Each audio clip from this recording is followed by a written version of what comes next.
In Azam City, you're watching One TV News Channel. One TV News Channel. Serving you with information, news, sports, and public affairs. One TV News Channel. One TV News Channel. Serving you with love. Ang telebisyong pangmasa. One TV News Channel. One TV News Channel.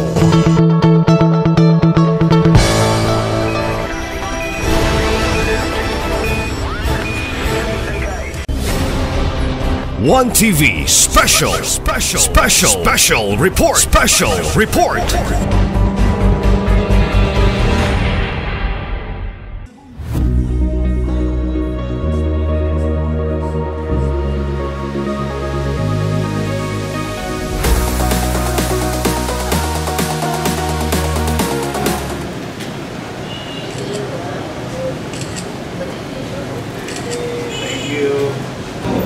Mangalia kita sa Ginoo, kaya sa Luzon, piling mauudanan o padaligdan sa kanunay sa iyang mga Angeles, piling maong tindahan.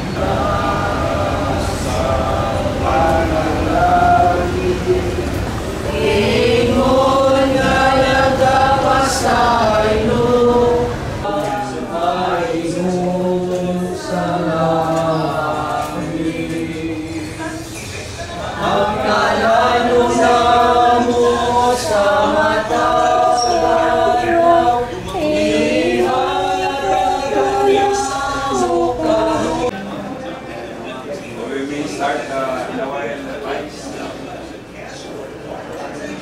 video lang, a little bit na lang. Pati ang pare.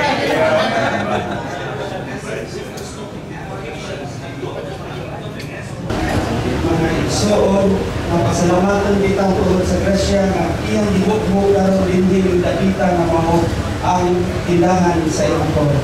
Ikan karon kini mao tindahan pinatikan na sa madaugon binaan sa cross nga mo'y atong hiya sa dalan sa katarong ug kami ba sa mga dautan.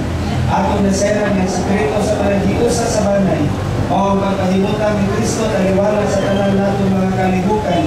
Kaya sapagkat tinuod aniaman si Kristo uban kanato sa tanang panahon magsunod unta sa kaninyo aron magsagam kaninyo. Amen. Muli unta sa kaninyo matong gawaton sa masipang panagpa ang tinimambati ang iyong sa ulo sa panalangin sa Diyos. Let's remain dedicated in our work, the things we do for our beloved company. To read the creeds, may I call Mr. Lawrence C. Ritaza.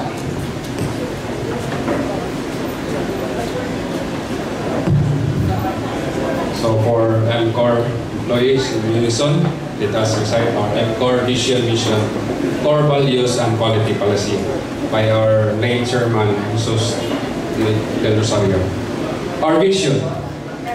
MCOR is the most relevant world-class community-based organization that enables customers to achieve a better life by providing quality products and services through personalized care. Our corporate vision. We recognize our responsibilities to our country, which is still underdeveloped. We must devote ourselves to the further development of our Philippines by providing our customers and the community we serve with quality products and services through our nationwide store network and by creating more job opportunities. To attain this objective, we dedicate ourselves to progress, to personal growth and development, and to become a model company. Our core values, commitment to service. To become a progressive company, it is our responsibility to provide high standards of service for the best interest of our customers. Through this effort, therefore, we hope to contribute to the development of the service standards of our industry and ultimately do our part in the task nation building. Our general creed, our contribution to the progress and development of our country can be realized only through unity and cooperation of each and every member of the company. In this generation, a progressive company automatically becomes a social organization. It must reconcile the profit motive with service to the nation. For this reason, all of us must keep this principle constantly in our minds as we devote ourselves to the welfare of the company and of the Philippines. Our creed today is Saturday, flexibility. the development of the Philippines must be within the international standards of progress, but progress cannot be achieved unless we maintain flexibility to adapt with the times and to the ever-changing conditions prevailing around us. Our daily creed on self-respect. First, we must be proud on our self-respect and thankful for the freedom to enjoy our friendship with our fellow men. Second, we're thankful that through this peaceful association, we can gain knowledge, dedication, and self-satisfaction. Third, that through the spirit of self-respect, we shall overcome all difficulties. Our quality policy, to consistently improve the way we do business to surpass customers' expectations, we shall commit to the fulfillment of our mission and aim to continual improvement in the quality of our products, services, and internal processes. Apply the necessary knowledge, skills, and resources essential to the execution of our operational goals and strategic objectives. Respond to the changes in the market conditions through relevant research and development. Exceed what customer needs and standards in the industries in which we operate. Serve in the best interests of the community, the employees, and our stockholders, and comply with legal and other applicable regulatory requirements. Without further ado, please help me welcome our beautiful, ever-supportive regional manager for her welcome remarks, Ms. Fritzy Cabrera.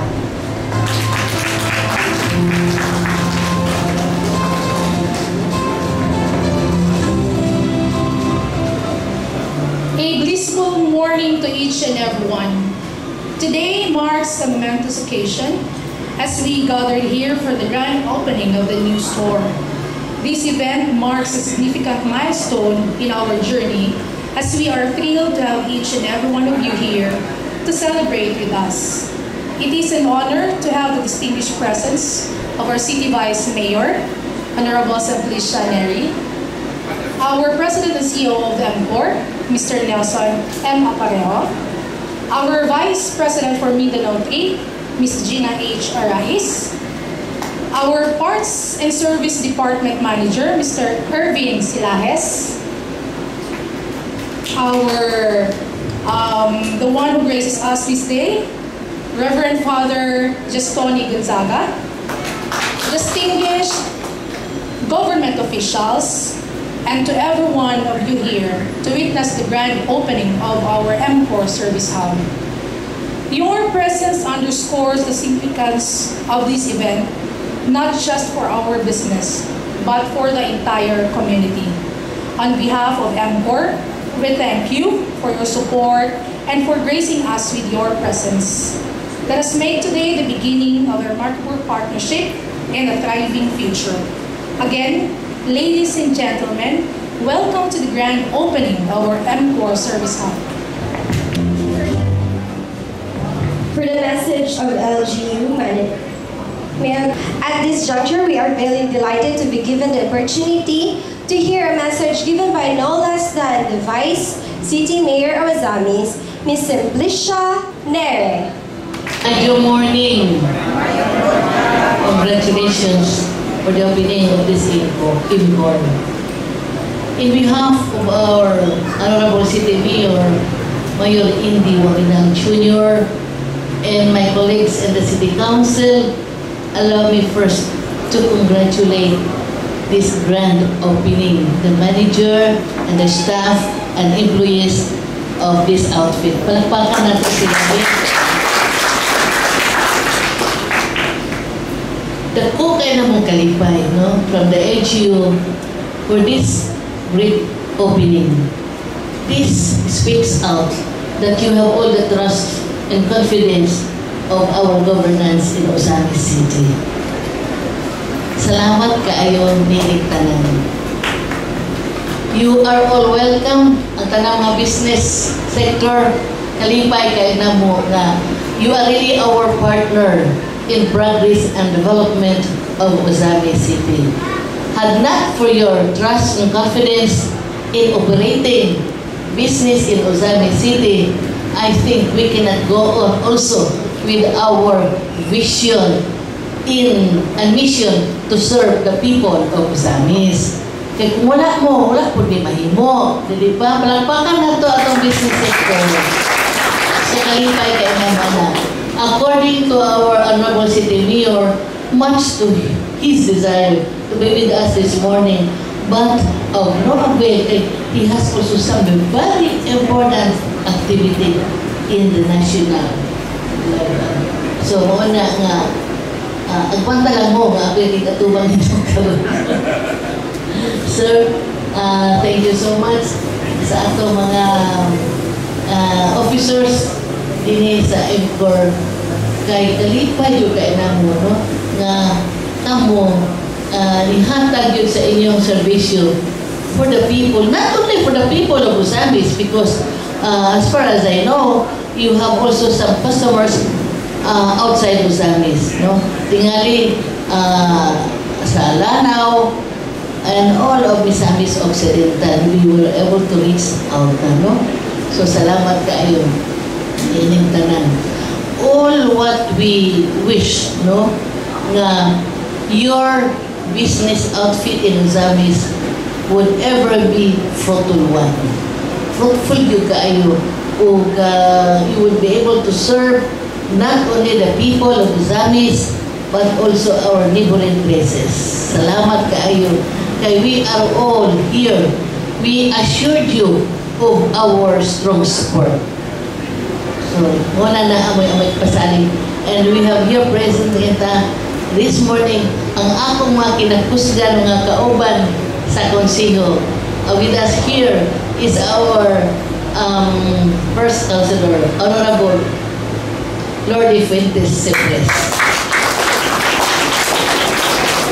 Niya usap kung saan ako, kung saan ako sila mga anak manggod, o si Honorable Junjun sa akin.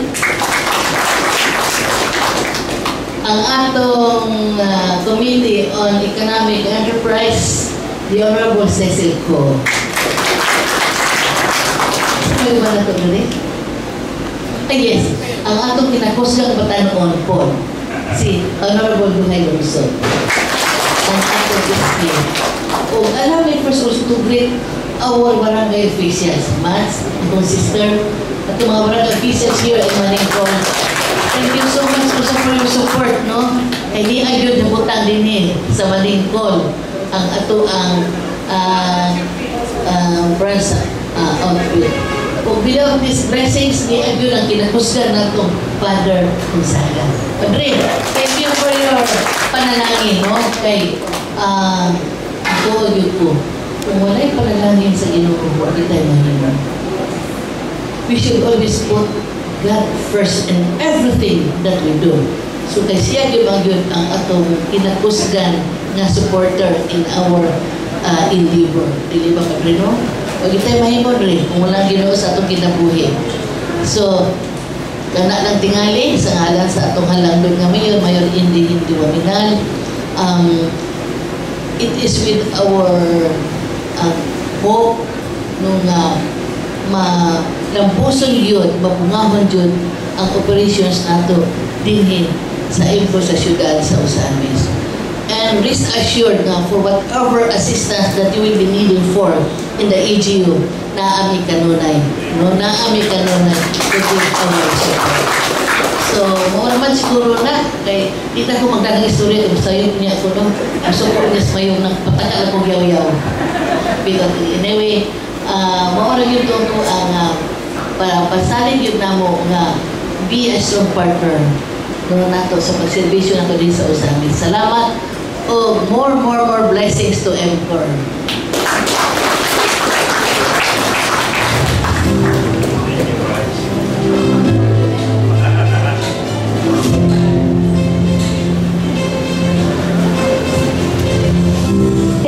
For your message, Vice Mayor. It is inspiring to hear your words of wisdom and encouragement. We would like to extend our appreciation for your unending support of MCOR INC. Now, it is my distinct pleasure to introduce the most active, supportive, and visionary president we have, whose leadership has brought us to the momentous occasion, the grand opening of Usamis Store. Let us lend our ears to his words of wisdom and inspiration. Without further ado, let me welcome our President and COO, Mr. Nelson M. Aparejo.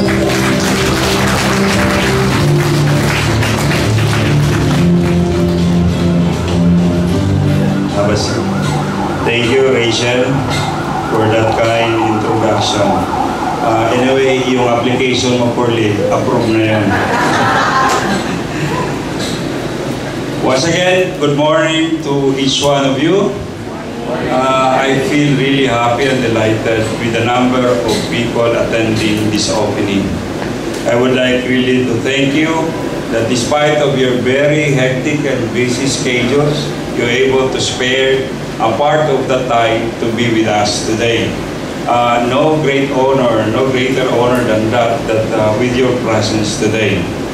I would like also to tell everyone that this is already our 35th service hubs that we are operating throughout Visayas, Mindanao, and Palawan.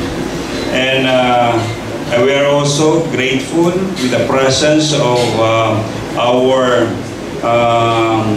maabi-abihon na Vice Mayor, si Ma'am Baby Neri. Ma'am, in behalf of Mayor Ominal Jr. No? And ay kabala ka, Ma'am, makang MCOR magpadayon masunuron sa mga balaod o mga tawagan ng rules and regulations sa Usamis. No? I would like also to ask the Vice Mayor, and of course with the presence of mga langlo na mga membro sa konsiyo, na gusto namong ipaabot kay Mayor ang pasalamat sa inyong tabang also sa pag-create of atmosphere, business atmosphere in Usamis, which is conducive for the business to thrive.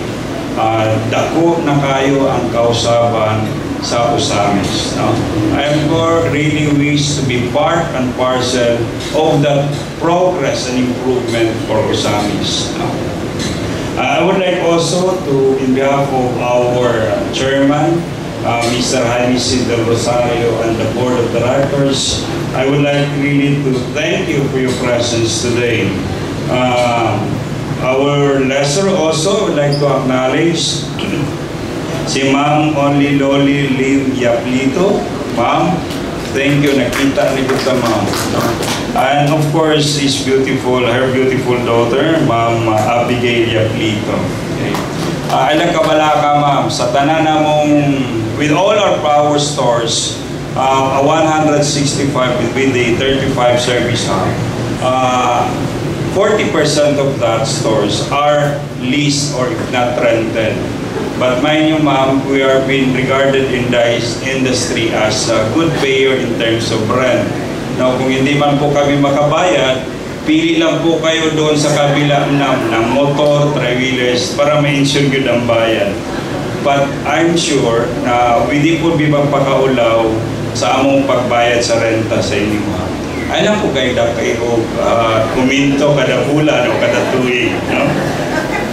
I would like really to thank also the members of this Sangguniang Bayan. I would like also to acknowledge, of course, our respected officers from the LTO, si Ma'am Salome, Ma'am. And of course, our TODA officers. I just met the Vice Chairman of the overall TODA. Thank you po. Ay yung kalimti ng numero kay naatay free servicing sa inyong mga units unya. No? And of course, our suppliers and business partners. And of course, our contractor, where is Engineer Shaton, na siya yun ang nag-move na o nagbuhat aning facility para sa atong mga customer. MCOR has been in the industry for the past 66 years already. And MCOR started its business in Davao, in Bahada, Davao City, which is now our head office.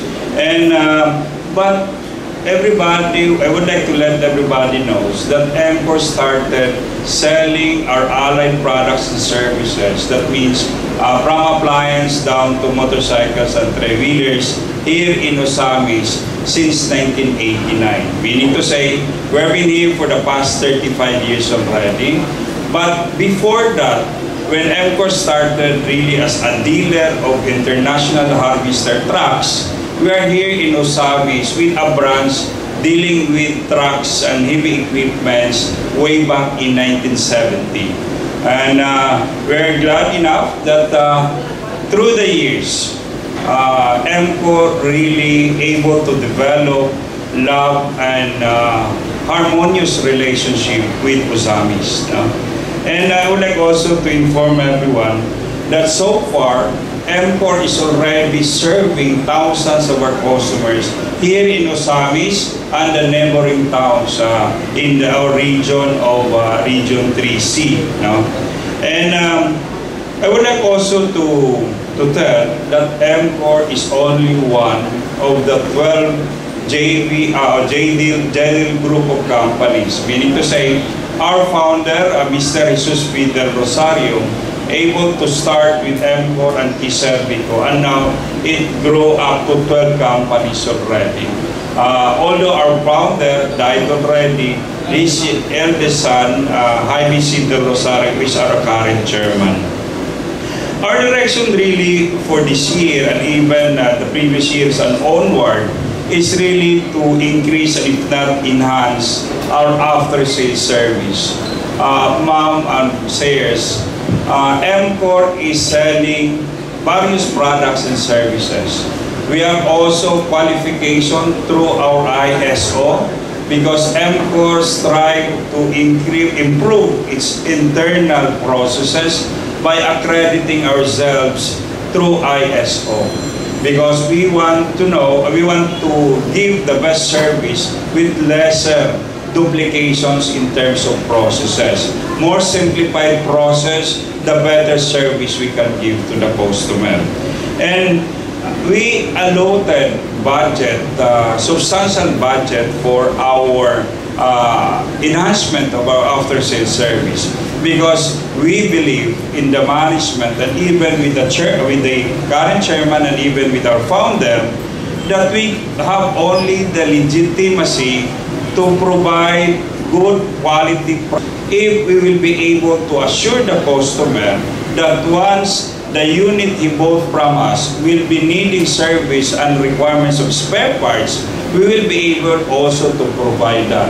You know, MCOR is not just concerned about selling the product, but basically taking care of the product of the customer even after sales, because we want to sell peace of mind to our customers that once they buy the product from us, they will not be a problem in terms of the continuous enjoyment of the product that they bought from us. Actually, ma'am, we able to transfer here. Napasalamat po ako sa mga YAP dito for graciously providing us substantial space so that we'll be able to accommodate more customers. We used to have there in our Best Buy, what place was that? Second Provincial Road. Isa lang doon yung whole goods sa spare parts. But unfortunately, because of the directions and the development of the city, we were part of those naigok mi sa YDD. I would like to assure really the LGU that MCOR is no qualms. Kahit na po nag-iba kalahati sa building namin, Vice, na-compensate man kami, pero never the mind. No? We are still ongoing, the construction is still ongoing to erect a new Osamis Best Buy that we're going to have there. That's why we relocated the service to provide much wider, bigger space for our customers. But again, as this early Vice and the Mayor kindly extend, na iimbitahan po namin kayo ulit sa opening namin doon sa kabila. No? So, sana naman you will be able to spare again some of your time then. Out of our 35 service hubs in throughout Visayas and Mindanao, we are really adding another 3 this year. And we will be transferring 5 other locations to a bigger location so that we'll be able to accommodate more. I would like really to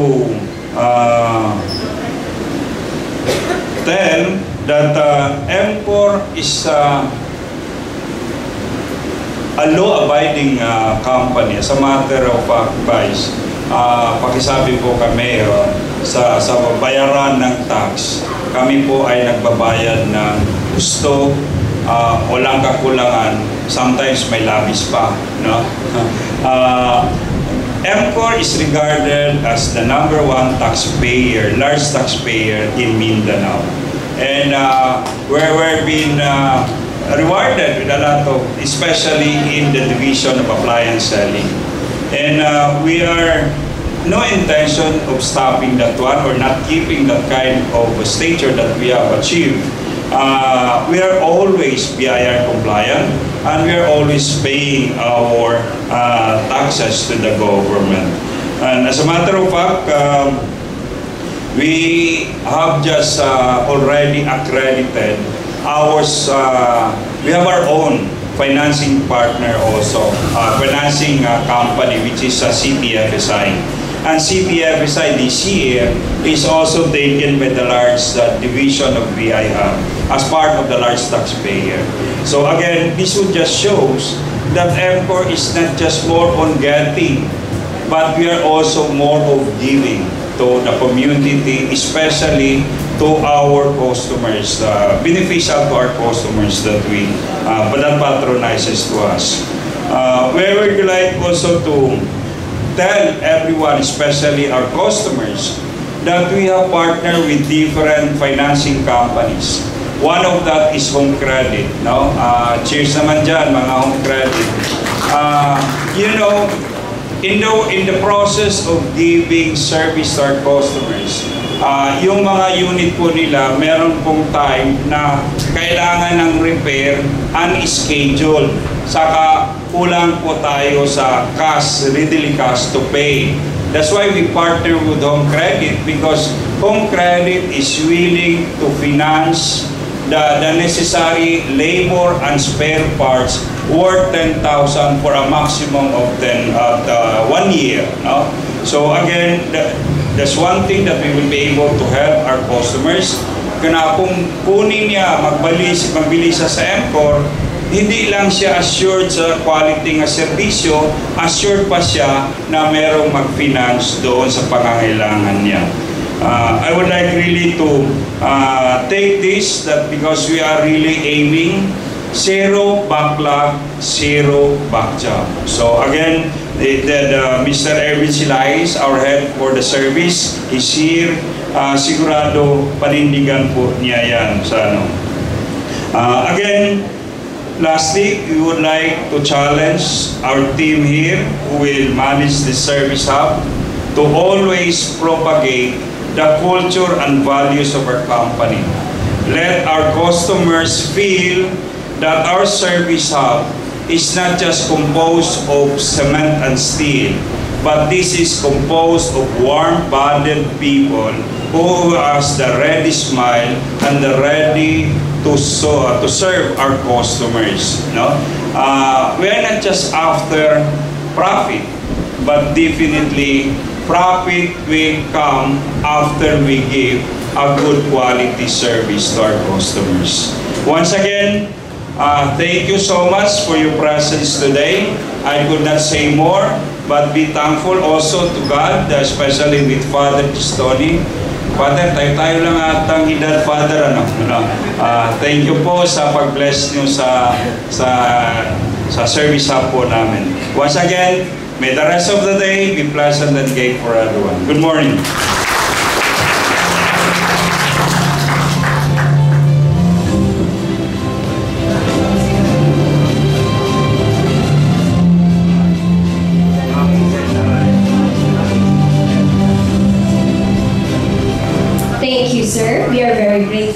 for your words and support.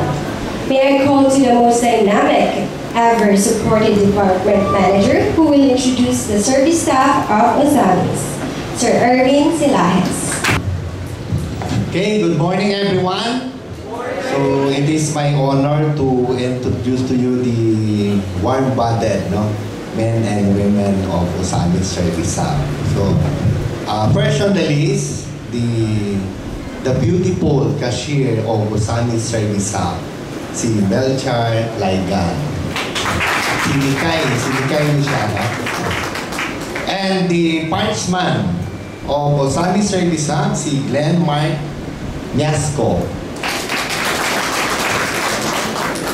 And our in charge for the repair of Bajaj RE and two-wheelers, our expert mechanic, the 3 expert mechanic.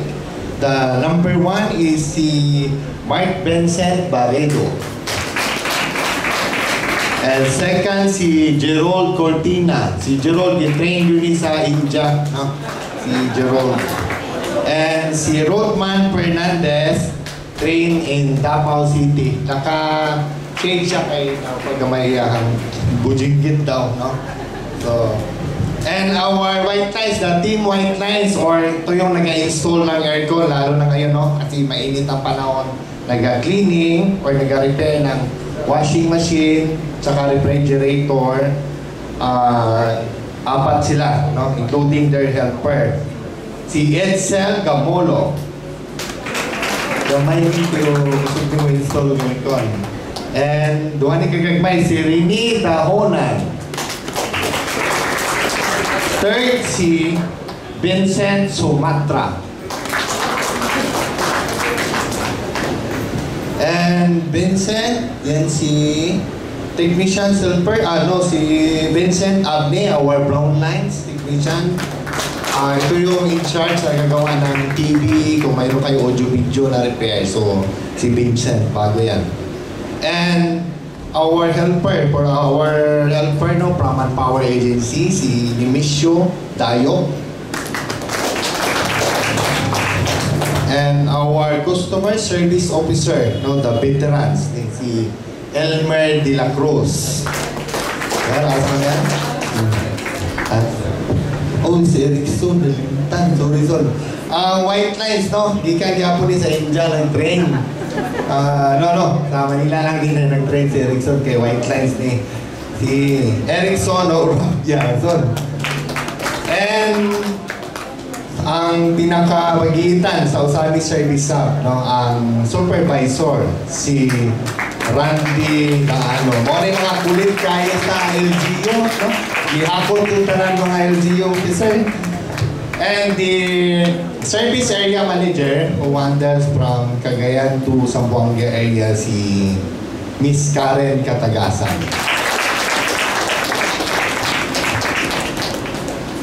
Okay, so ito yung mga staff ng Osamis Service Staff. So, mga magagaling at saka mababait na mga technicians and mechanic. Okay, dahil lang Hello, pang Facebook posting. Okay, thank you. So, good luck and congratulations sa Osamis Service Staff team.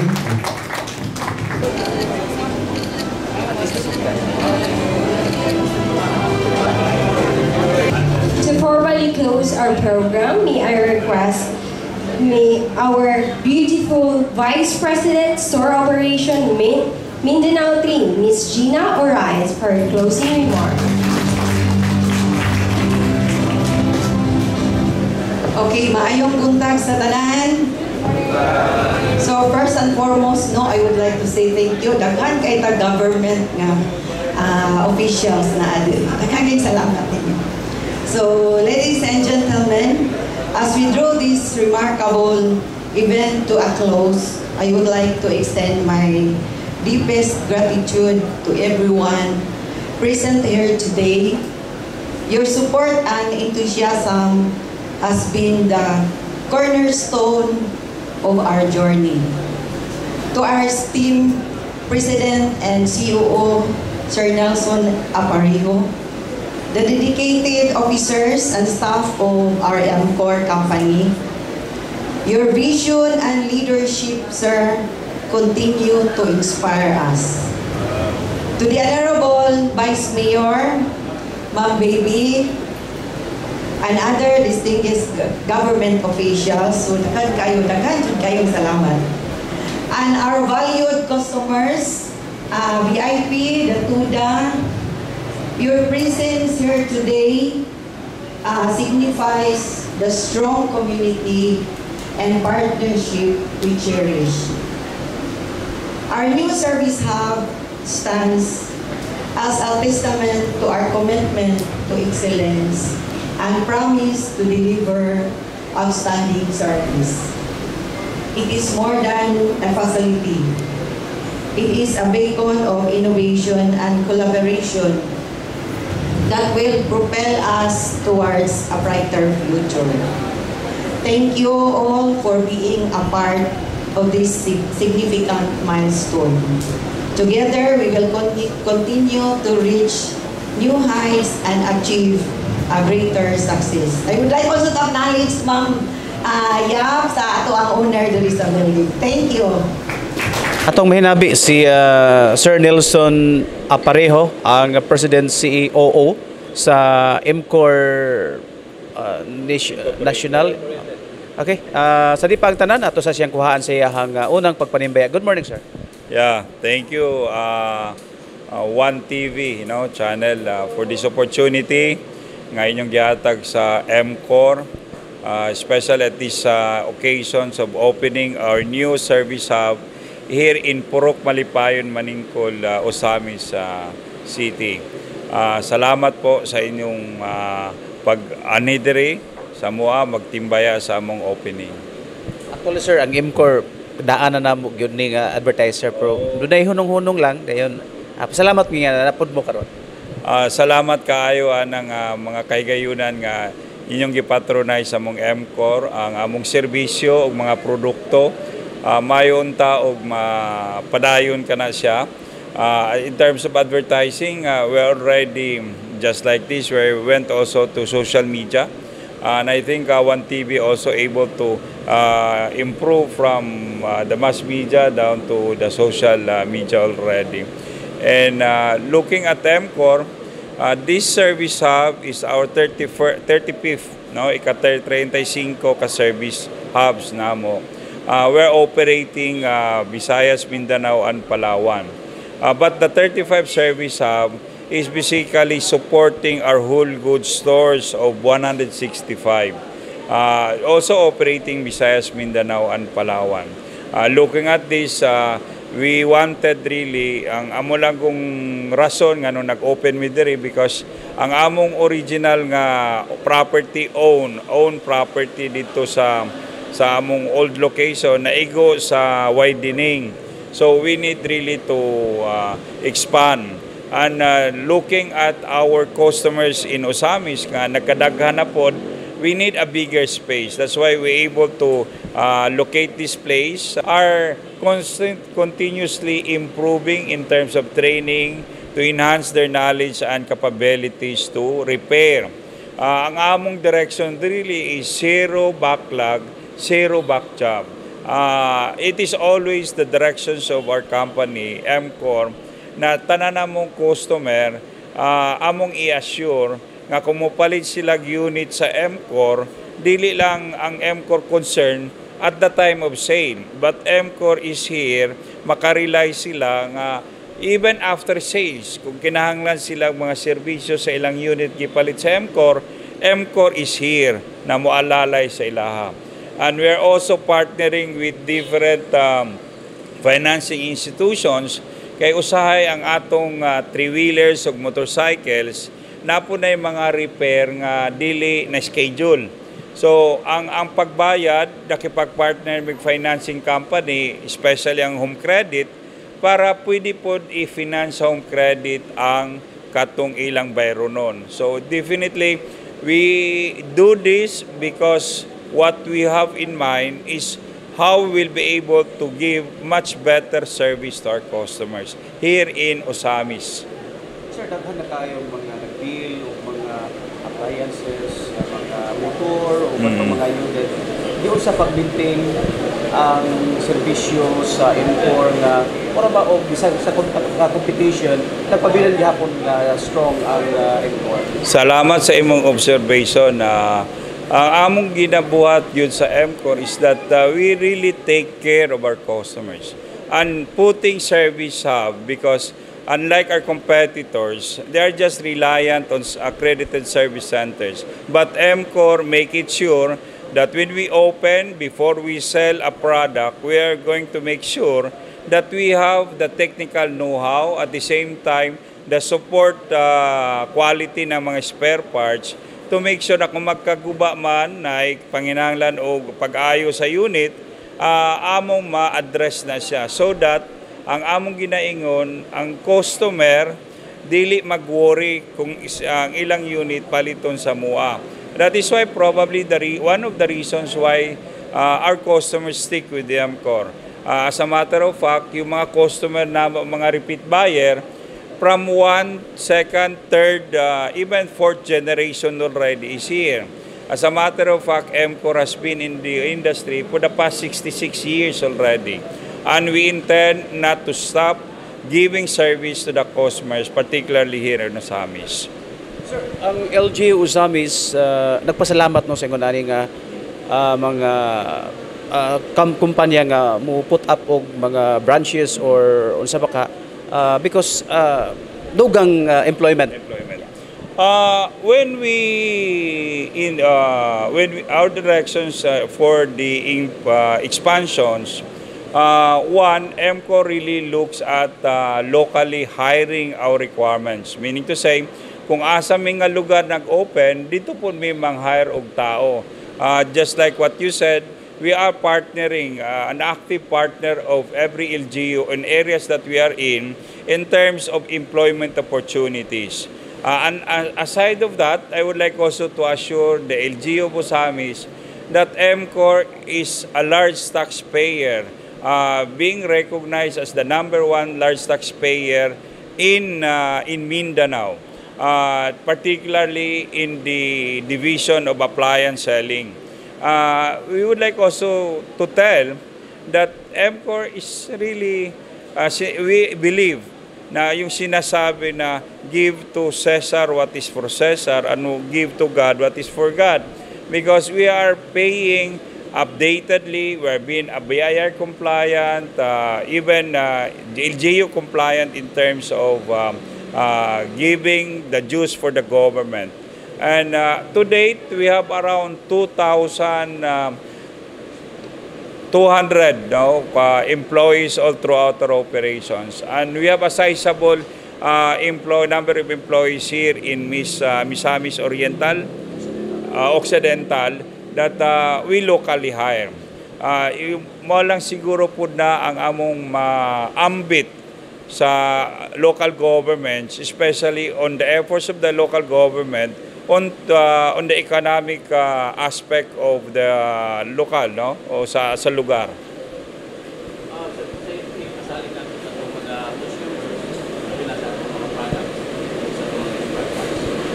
You know, M-Core is an ISO accredited company.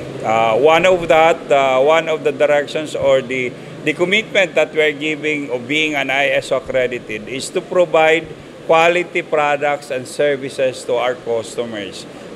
Among makasalig sa inyo na ang among mga produkto o serbisyo is a world class, no? Kung problema man sa unit, that's why we put up after service hub para i-address ang mga after-sales requirements sa customer. Kung maguba sila, kung mapalit sa unit sa mga, kabalo sila kung asa mo adto kay naaman mi service hub, no? Mula namin kapasalig og isa pa pod ang M-Core nagpatronize really of giving customer service. We are believer at the same time naga-practice of customer service. For M-Core, customer is #1. So we hope that with this new service hub that we have in Osamis, lalo pa namong dayag ang among paghigugma sa among mga customer. Kung naaman sila yung mga problema, dali po nila matawagan ang MCOR o kaila po sila kung kinsa ilang tawagan sa MCOR. Okay, tanan na ni sir no, motor, katong RE Badja. 3 year. Kani siya nga service would cater all the products that we sell, no? Ma-appliance man, wala lang may furniture kaya wala may panday, no? Pero 3-wheelers o kanang 2-wheelers, kanang mga cooling products dinhi sa amo nang i-cater, no? Pati ng electric bike nga mo, e-bike nga mong ginanong. Napod ba mo yung mga e-bike? Kung wala pa mo yung mga e-bike, palit na mo sa mua. Okay, lastly, your parting words, sir? Thank you so much, Osamis. I would like really to thank firstly the LGU of Osamis for providing MCOR and the rest of the business institutions here in Osamis a very conducive business climate for us to thrive in this area of our operations. At the same time, ako magpasalamat sa atong mga customer for continuously patronizing MCOR, not just the product but including the services. One thing that we could assure you that while MCOR is here, we are trying to give the best comfort of our customers in their homes and in their units that they bought from us. Thank you ug daghang salamat.